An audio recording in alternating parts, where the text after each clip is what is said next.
Demakas, prominent playwright, producer, and screenwriter. This is your new novel, The Day After Forever. We've been talking a lot about this over the last several months. So the cover looks great. It's obviously a romantic story, and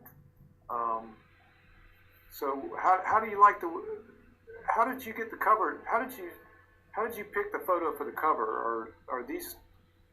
Were these actors, or what kind of people were these? Well, I asked the publisher.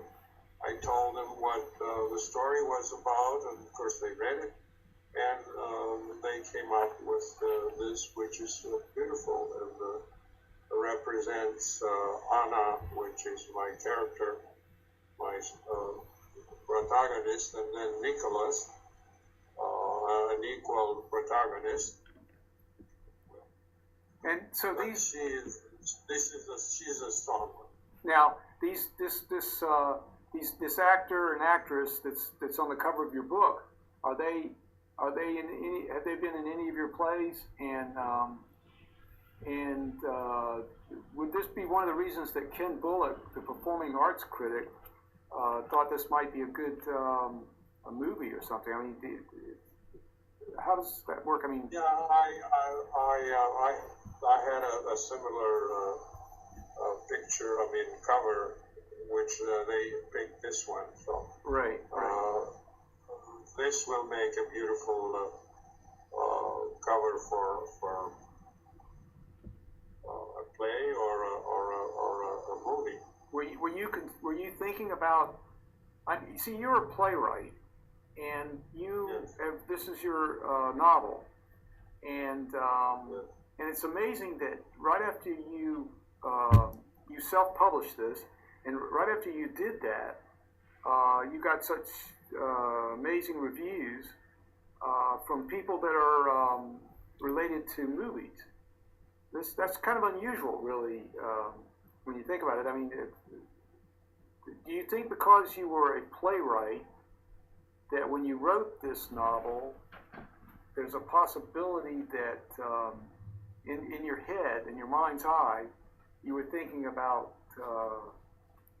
it in reality, in some way, that it became, that when you read it, it's like you're watching a movie? That's true. So whether you write a play or a novel, trickles of yourself go into your work. So this one probably has some elements of a play, some of the dialogue sometimes. So that I don't feel there's anything wrong with it, but as I said, when you're a playwright, sometimes it will show a little bit on your novels. Right. Now, I understand, I've been talking with some of your people, and they basically were talking that you might do a Google Hangout where, we're basically showing a lot of your techniques and everything to young playwrights that want to start out and that kind of thing. So would you be thinking about, are you thinking about maybe converting this into a play? I mean, is this something? I'm willing to do whatever is necessary to not only promote my work, but also help others and younger writers to, if there's anything I can help them with. Right. Now, I'm going to ask you a question. I'm going to ask you a question, and I don't want you to give away the story, but does this have a happy ending? I mean, or can you not tell me?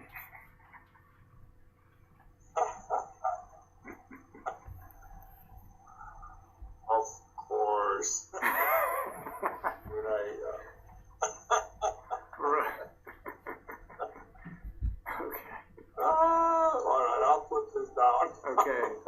Okay, so it's George, a beautiful story. yeah, if I can pick your brain a little Love conquers all. Remember that. bit. Right. Right? Right, of course. True love never dies, so you figure it out. Right. So, how do you build to and execute a satisfying ending? You know, a lot of people that are starting out and everything, everybody has different ways of doing that. You're a successful playwright with 5 plays written and 3 that were actually produced. I mean, very few playwrights have that in their. Well, in my plays, usually the characters, the protagonist, and they all come. There's almost like less judgment. You understand? There is the characters get what they deserve, what they have sown they will reap, for good or ill. And I do like to end my plays with strong and beautiful and music that will raise the soul to its highest, and the audience to feel whether it's a drama, whether it's a tragedy. I like to end it with an upbeat for life, for us to be able to conquer evil and go on and for a better life. And then music can do that, besides the dialogue and all your characters and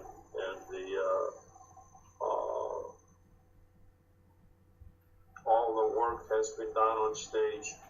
I think the ending is beautiful with music to match the mood and everything else.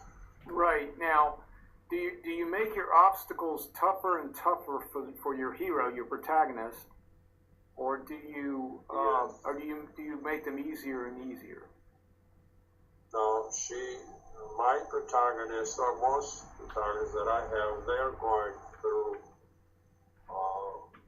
Sometimes I feel like saying, George, that's enough. This poor character. Right. But because you feel all your characters. It's part of your heart. You feel your characters. Well, because I feel them. I mean, you know, this is. I go through their pains. I go through their nightmares. I go through everything. So I am not lenient, but I give them everything that a human can take. Right. And I never forget the beautiful words from an old black woman, beautiful person, that said, you know, child, God will give you as much as you can carry, and no more. Never forgot. Very good. Very good. It seems to me that you really get into the head of women. Yeah. And but now why I do that, that's my style. What can I say? And I like my characters to be strong and not suffer, but go through real life and real situations. And it wouldn't make any sense to write a play, you know, it's just, you know, let's play golf today and that's it. You know, it's just something that is just forever. No, I think I like my characters to work for whatever they get, and to I don't want my audience to feel cheated. Right. So people have told me that after seeing your plays or reading your novel, that they have a better insight, especially women, that have a better insight into themselves after seeing or reading your work. So that's